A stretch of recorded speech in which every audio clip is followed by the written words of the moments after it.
पूछा, बस वियोग बढ़ा रहा था, अब तो कृपा करें प्रभु। गोपियों के मन के भावों को समझ लिया भगवान ने और गोपियों को लेकर रास मंडल में गए।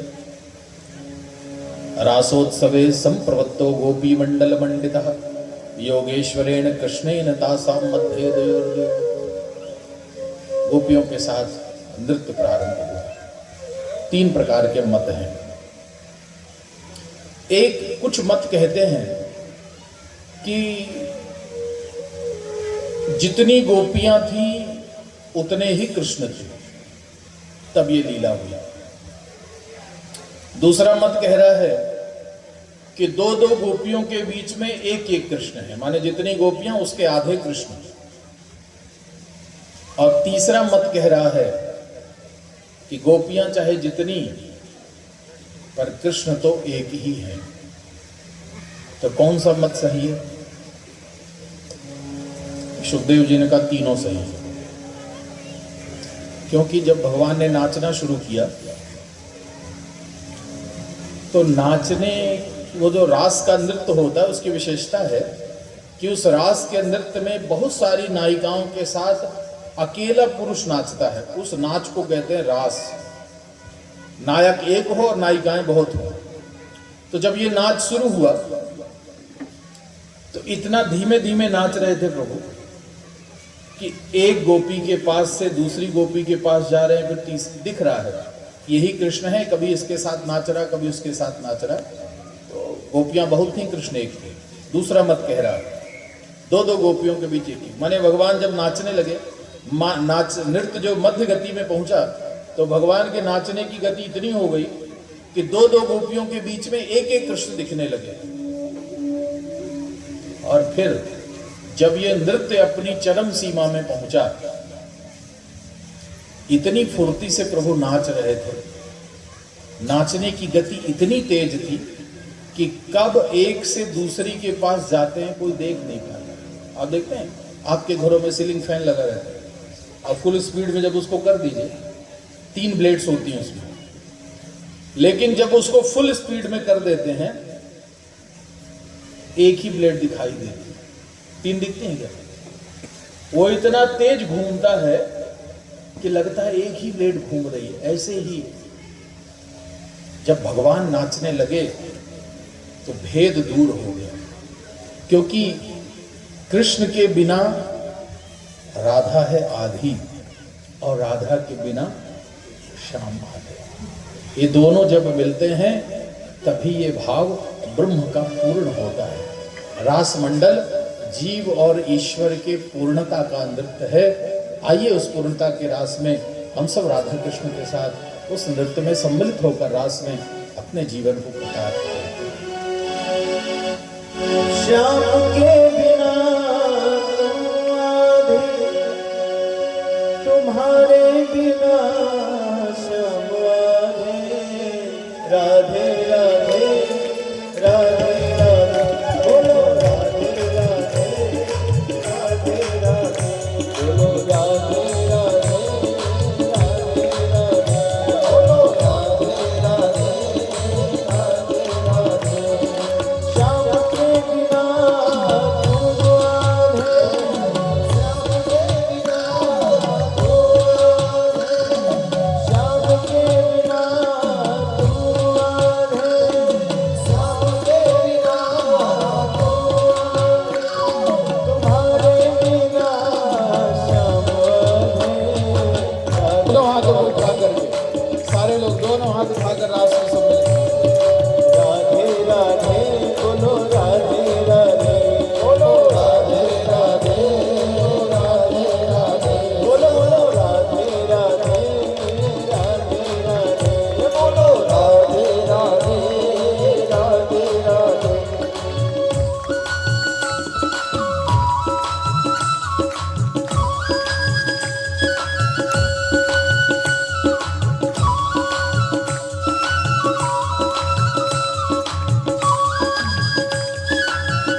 अपनों के संग यूं करते रहे, अपनों के संग यूं करते रहे, सामने को देख कोई समझा राधे राधे राधे राधे, बोलो राधे राधे राधे राधे, बोलो राधे राधे राधे राधे राधे राधे राधे। श्याम के बिना तुम राधे, श्याम के बिना तुम राधे, तुम्हारे बिना श्याम राधे राधे राधे राधे, बोलो राधे राधे राधे राधे।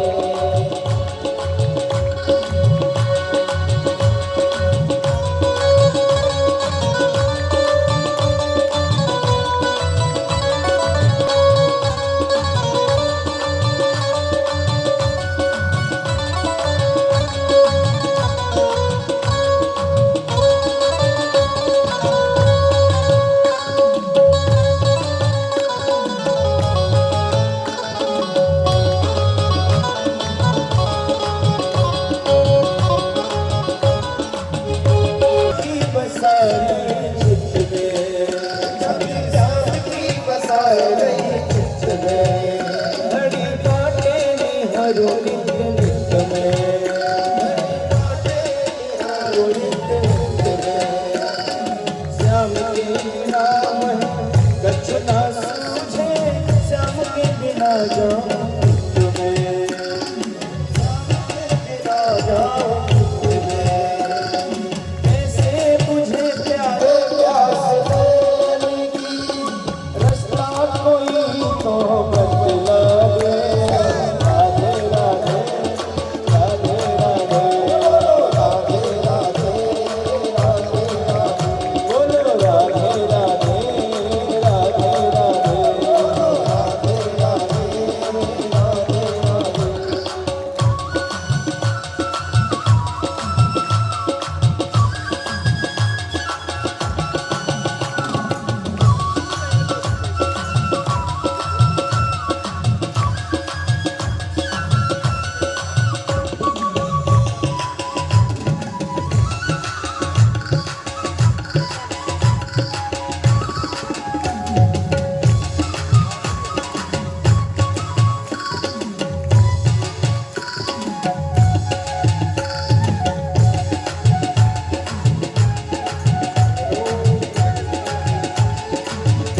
कहीं केसर कहीं पे कन्हैया, केसर कहीं पे कन्हैया, कहीं नटवर है रास रचैया, कहीं नटवर है रास रचैया।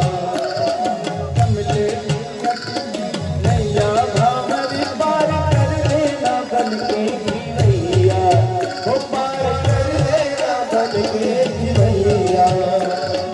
इनकी चरण की इतनी सी है, इनकी चरण की इतनी सी है, ओ इनकी चरण की इतनी सी है, इनकी चरण की इतनी सी है। लखा बंसी बजैया तक पहुँचा दे।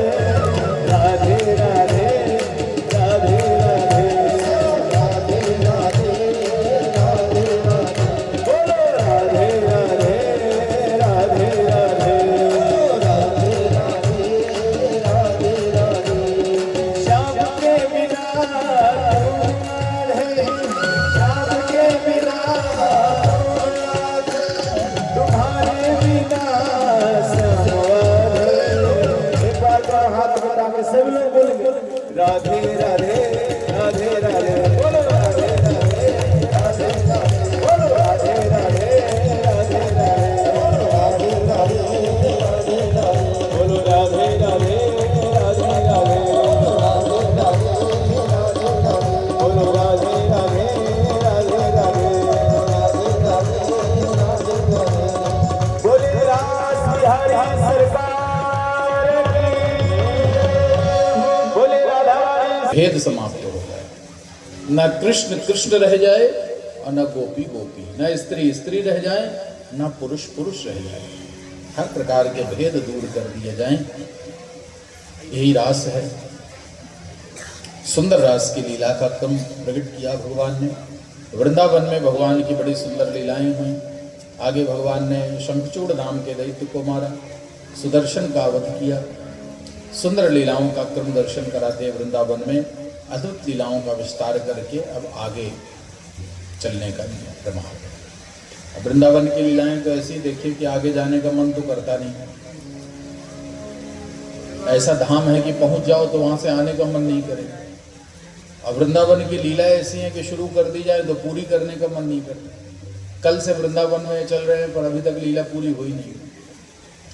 अभी भी लीला और विस्तार से करें तो आज की लीला का समय भी पूरा हो जाएगा और वृंदावन की लीलाएं पूरी नहीं हो सकती। लेकिन आगे तो आज पंडित जी ने भगवान के विवाह का मुहूर्त निकाल दिया कमलेश जी कि महाराज जी आज ही भगवान का विवाह होना चाहिए, मुहूर्त अच्छा है आज। विवाह मुहूर्त में हो तो अच्छा रहता है। तब इतनी मंद गति से चलेंगे तब तो विवाह तक नहीं पहुंच पाएंगे। भगवान का विवाह कहाँ हुआ था? द्वारिका में। और हम लोग कहाँ बैठे? बल्लारपुर। अब बल्लारपुर से द्वारिका जाने में कम से कम 1 दिन 2 दिन तो लग ही जाएंगे। इतनी धीमी गति से जाएंगे तो 3 दिन लग जाएंगे जाने में।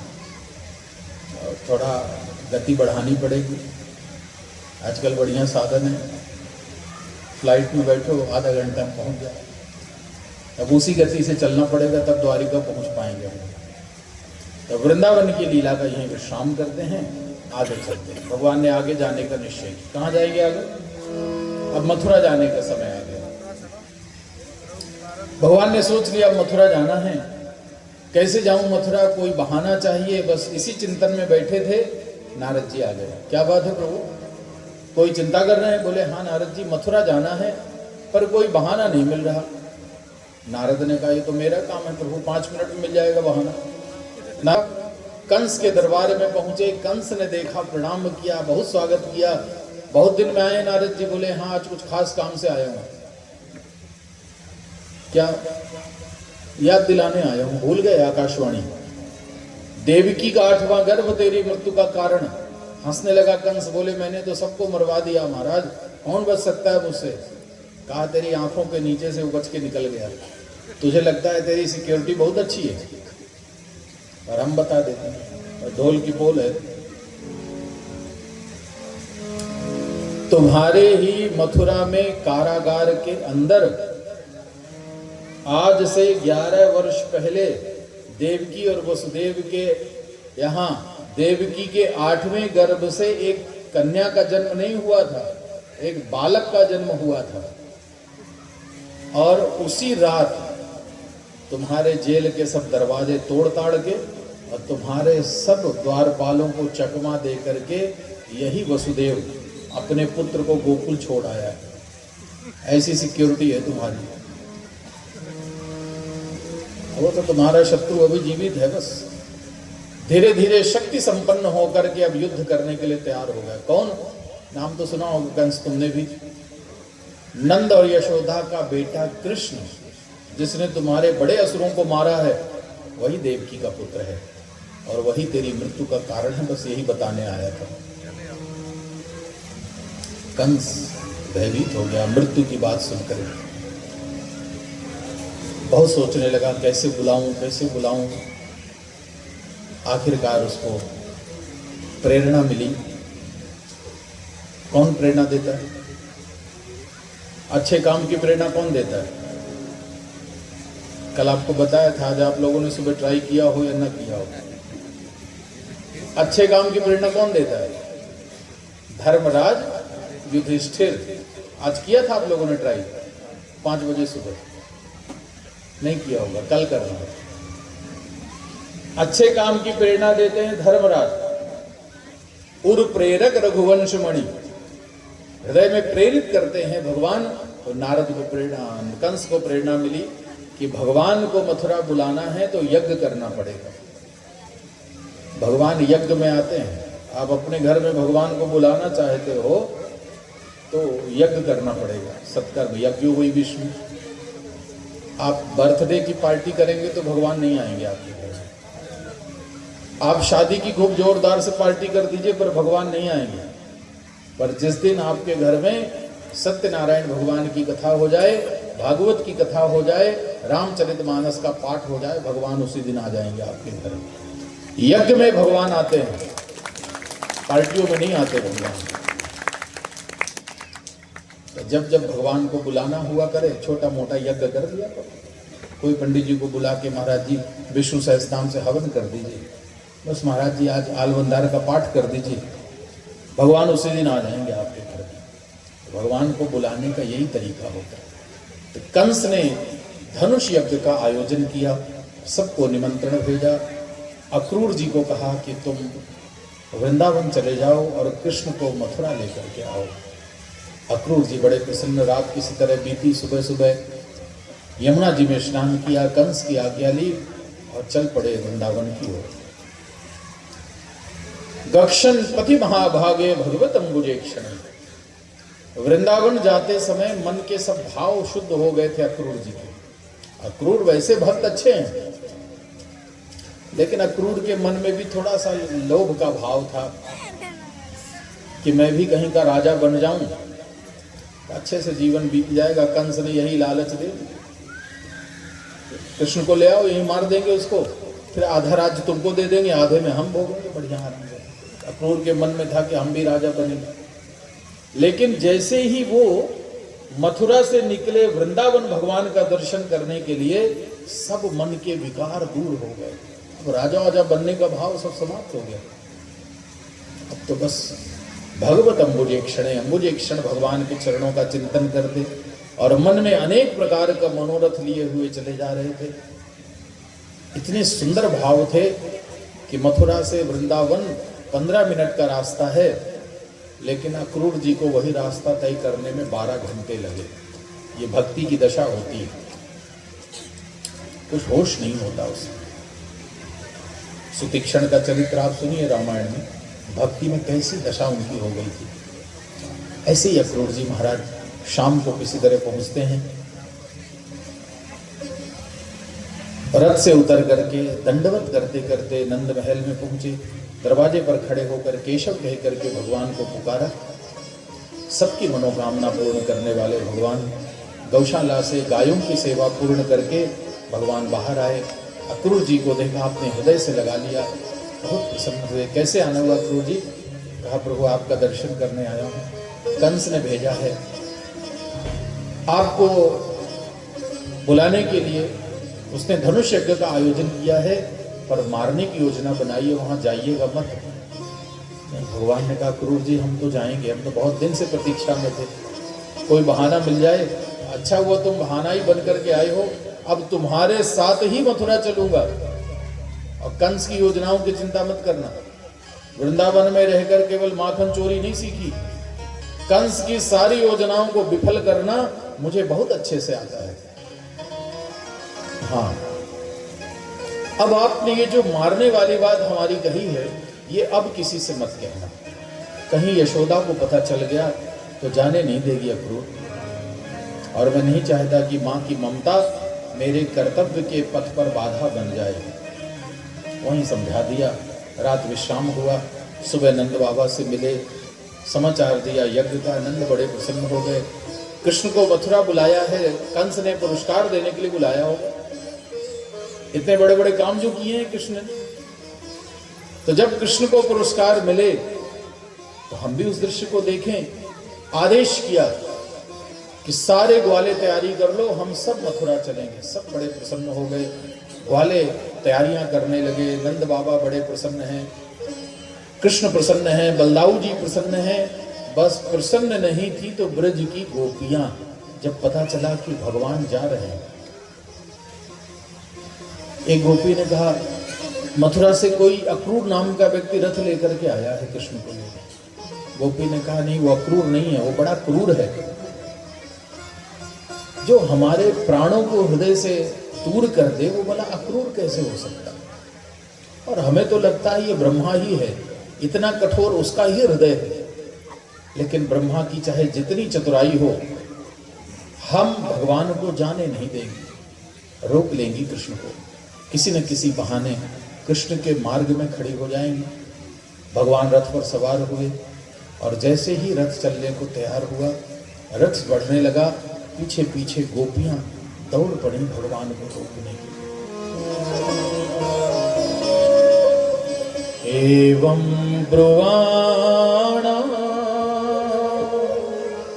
वीर हातुरा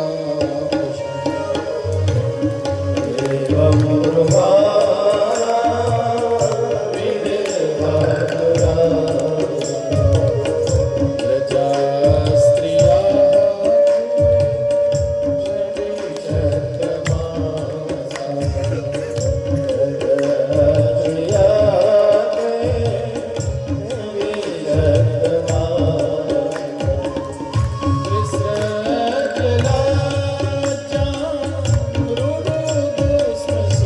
उच्चारण किया। भगवान ने रथ रोका। क्या बात है गोपियों?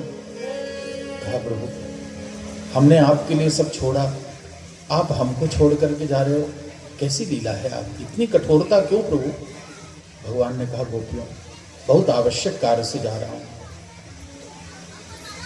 जल्दी वापस आऊंगा, प्रतीक्षा करना। कब आओगे कृष्ण?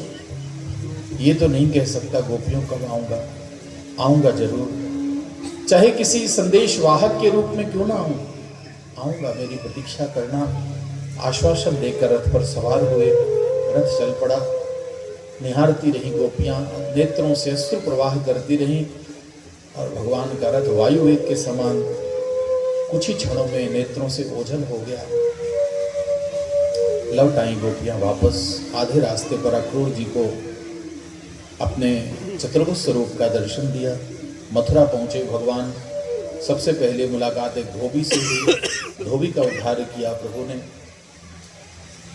सुदामा नाम के माली पर कृपा की, दर्जी पर कृपा की, कुब्जा नाम की एक दासी थी, उस पर कृपा किया भगवान ने। अगले दिन रंगभूमि में कंस ने सबका आवाहन किया। पूरी रंगभूमि सजी हुई है, ऊंचे आसन पर कंस बैठा हुआ था। प्रतीक्षा हो रही थी कृष्ण और बलराम की। भगवान बलदाऊ जी के साथ रंगभूमि में प्रवेश करते हैं।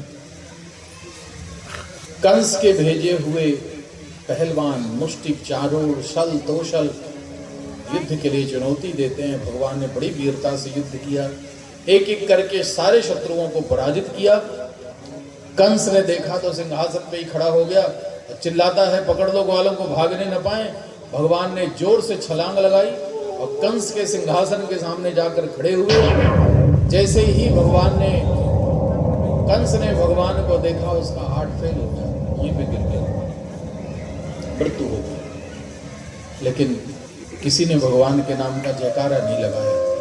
जैसे आप लोग चुपचाप बैठे ना, ऐसे वहां सब बैठे, सबको समझ में नहीं आया।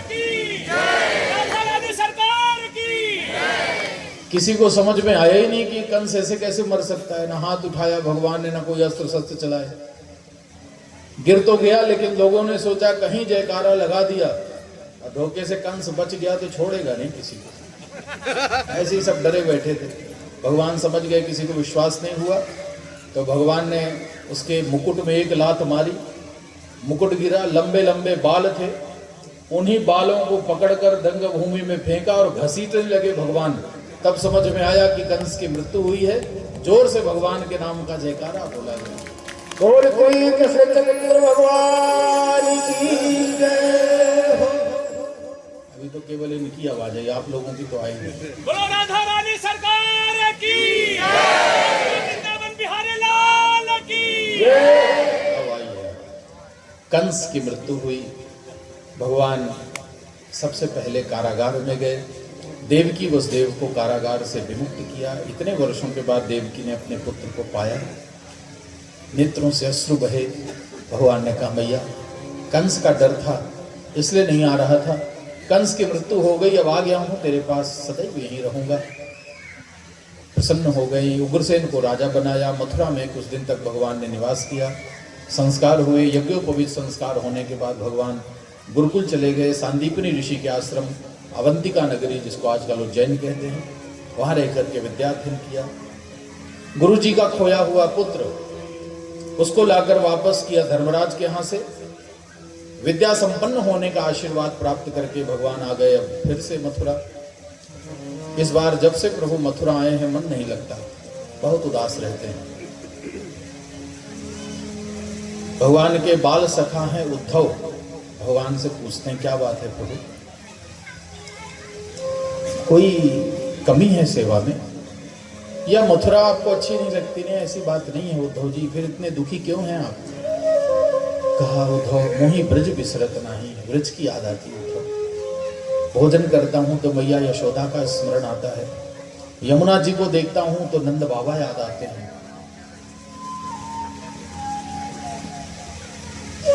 मेरी बांसुरी सुने बिना गाय कभी दूध नहीं देती थी, कैसी होंगी वो?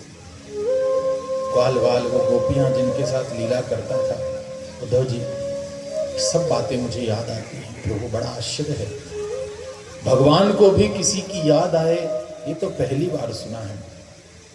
तो याद आती है तो जाइए मिल आइए सबसे, एक आध दिन रुक जाइएगा फिर आ जाइएगा। नहीं उद्धव मैं जा नहीं सकता, जाना बहुत कठिन है उद्धव जी, प्रेम का मार्ग बहुत कठिन होता है उद्धव, इस पर चलना बहुत कठिन है, इसमें इतनी मर्यादाएं हैं उद्धव जी कि मैं चाह भी लूं तो वहां जा नहीं सकता, क्योंकि ये मार्ग इतना कठिन है। लगता है कि प्रेम का मार्ग सरल है, और प्रेम का मार्ग बहुत कठिन है। यहाँ तो सब कुछ समर्पित, अपने जीवन का सब कुछ परित्याग करो, तब इस मार्ग का अनुगमन हम कर सकते हैं। तो प्रेम की बात है रूरो, तो प्रेम की बात है रूरो, तेरे रस की, तो प्रेम की बात है रूरो,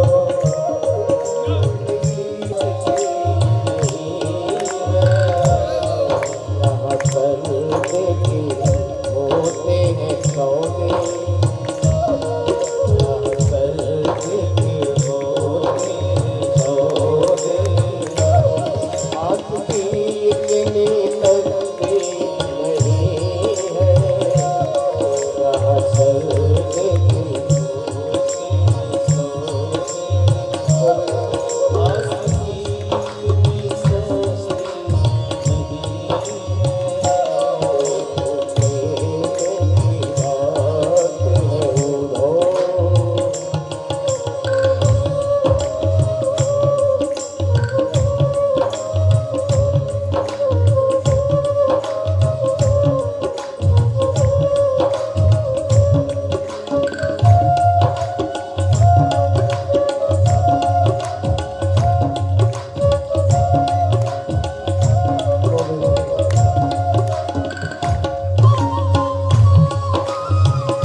हमारे मध्य में परम सामान्य, परम आदरणीय इकाई प्रमुख इस संस्था के श्री उदय कुकड़े सर हैं। आपसे अनुरोध है, आप सब परिवार आए हैं, आकर के व्यासपीठ से आशीर्वाद प्राप्त करें। आदरणीय श्री उदय कुकड़े सर जी।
सहायता करना चाहते हो, गच्छोद्धव संदेशेर विमोचे।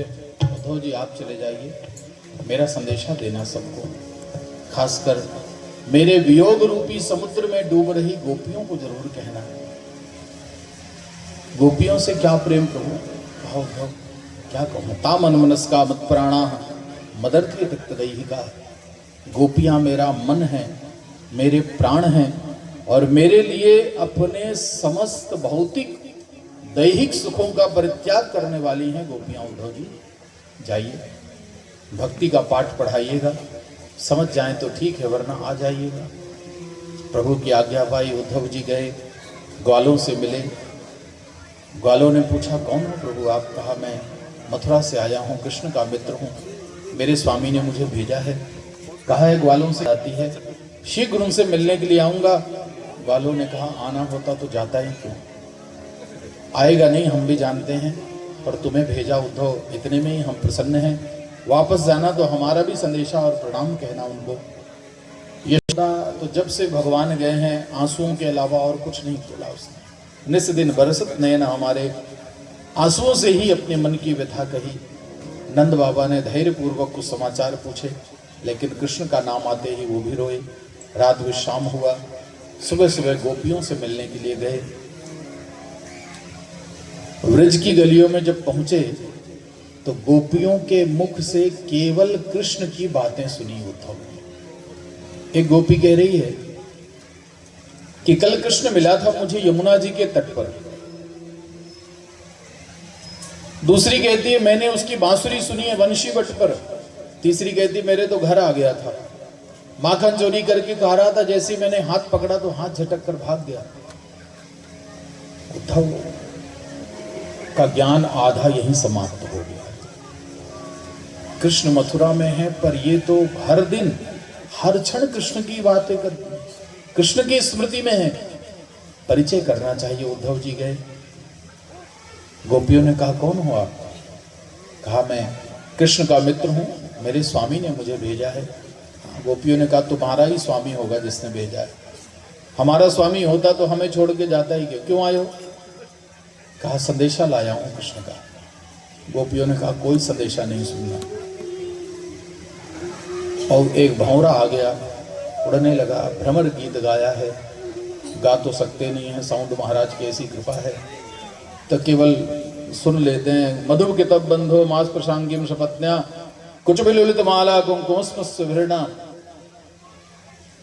वहत मधुपति यनमाननी नाम प्रसादम यदु सदस विडम्यम यस्य दूतस्तमीद्र। हे उद्धव, आप जानते हैं मास प्रशांगिम हमें स्पर्श मत कर, तो उसी कपटी कृष्ण का भाई है ना, भंवरे को कह रही है, उसी कपटी कृष्ण का भाई लगता है, अभी छूना मत, एक जैसे ही तो हो, वो भी काला तू भी काला। उसका भी स्वभाव एक पुष्प पर बैठा, रस ग्रहण कर लिया, दोबारा कभी उस पुष्प पर बैठता नहीं है, ऐसे ही तेरा स्वभाव है। कृष्ण का स्वभाव है, प्रेम करके चला गया, लौट कर आया नहीं। ऐसे कपटी स्वभाव वाले कृष्ण की क्या बातें सुनना है? उद्धव, उसने तो केवल अपनी बातों से ही सबको मोहित कर रखा है, सबके साथ कपट किया है। उद्धव जी ने कहा तो छोड़ो उसको, जब वो इतना कपटी है जानती हो तो क्यों उसको याद करती? हमारे ब्रह्म की आराधना करो जिसका न कोई नाम है, न रूप है, न गुण है, न आकार है, निर्गुण निराकार ब्रह्म की आराधना करो। गोपियों ने कहा उद्धव जी कर तो लेते, पर क्या करें, ऊधो मन न भय 10-20 एक हो तो सो गयो श्याम संग को आराधे ईश। उद्धव जी, ब्रह्मा जी ने एक ही मन बनाया है, यदि 10-20 मन बनाए होते, एक मन तुम्हारे ब्रह्म को दे देते, एक और किसी को दे बांट देते सबको, पर मन तो एक ही है उद्धव, उसी मन को लेकर चला गया है कृष्ण। अब बिना मन के कैसे आराधना करें? हमें कृष्ण के अतिरिक्त कुछ नहीं अच्छा लगता। उद्धव जी सुंदर कृष्ण की कथा गाने लगी, इतनी सुंदर कथा गाई कि उस कथा को सुनते सुनते कतचिन मासान, हम लोग कितने दिन से कथा सुन रहे हैं, 6वां दिन है आज, कल पूरी हो जाएगी। और वहां गोपियां जब कथा गा रही थी तो उस कथा को सुनते सुनते उद्धव जी के न जाने कितने महीने बीत गए और उनको होश नहीं रहा। ऐसे आनंद में डूबे। एक दिन याद आया, मैं तो संदेशा लेकर के आया था, भगवान का संदेशा दिया गोपियों को, गोपियों का संदेशा लेकर के आए, भगवान को प्रणाम किया, कहा प्रभु बड़े निष्ठुर हैं आप, इतना प्रेम करती हैं गोपियाँ और आप उनको छोड़ करके यहाँ प्रभु चलिए मेरे साथ। कहाँ? बोले वृंदावन। कहा उद्धव जी जाना नहीं है, जो करना था सो कर दिया, आंखें बंद करो। उद्धव ने आंखें बंद की, भगवान ने लीला विस्तार किया। उद्धव जी नेत्र खोलो। उद्धव ने नेत्र खोले, सामने राधा कृष्ण विराजमान हैं, गोपियां ग्वाल बाल चारों ओर से नित्य विहार करते हुए अपने अद्भुत वृंदावन का दर्शन कराया भगवान ने। और श्री राधा कृष्ण भगवान की सुंदर लीला विहार किया भगवान ने। दशम स्कंद की पूर्वार्ध की कथाओं का विश्राम हुआ है। आइए अब उत्तरार्ध की ओर चलते हैं। अस्ति प्राप्तिश्च कंसस्य महिष्यो भरतर्षभा मृदे भरतर दुःखार्दे एतो स्मृतिर्ग्रहान। कंस की मृत्यु के बाद कंस की दो पत्नियां थीं, अस्ति और प्राप्ति। अपने पिता जरासंध के यहाँ चली गईं। जरासंध को कंस की मृत्यु का कारण बताया। जरासंध ने बदला लेने का निश्चय कर लिया। 23 अक्षौणी सेना लेकर मथुरा में आक्रमण किया। अकेले ही भगवान ने सारी सेना को मार दिया। जरासंध भाग गया। दूसरी बार फिर आया। 17 बार जरासंध